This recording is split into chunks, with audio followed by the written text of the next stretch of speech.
Christmas is a much anticipated holiday in Myanmar. But most Myanmar people do not know about the birth of Jesus.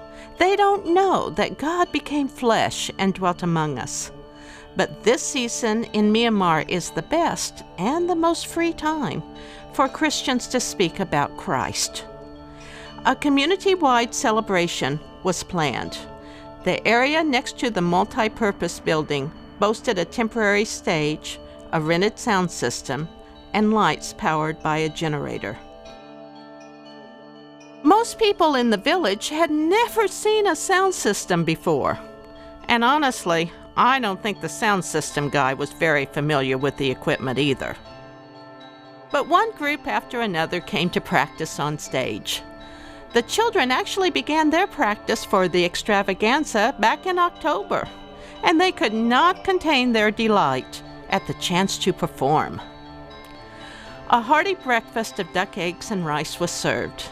We took some time for exploration as we walked the village pathways, seeing the ducks that coexist nicely with the people who live in the small bamboo houses. We learned that a shower meant rinsing off with some soap and river water while still being fully dressed.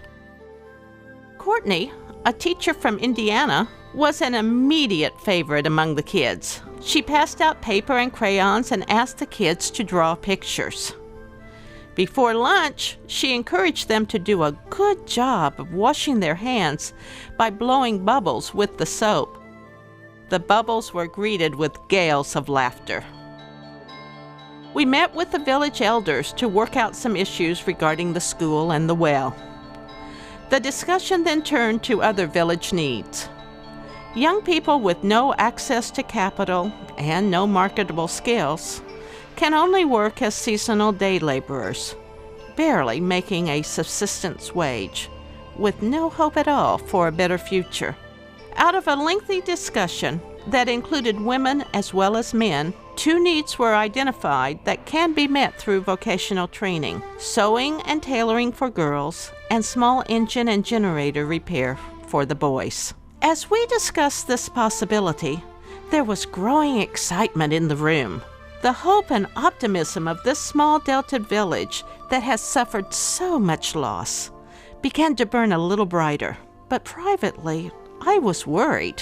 Could we find qualified Myanmar instructors who are willing to live sacrificially in the village for a month at a time? But within 3 days of this meeting, we found highly qualified Myanmar instructors who were willing to do just that. God hears the prayers of desperate parents, prayers begging for a hope and a future for their children. We now have the instructors, and we must purchase the equipment needed: treadle sewing machines, small engines, and tools. We plan to start training in early 2014.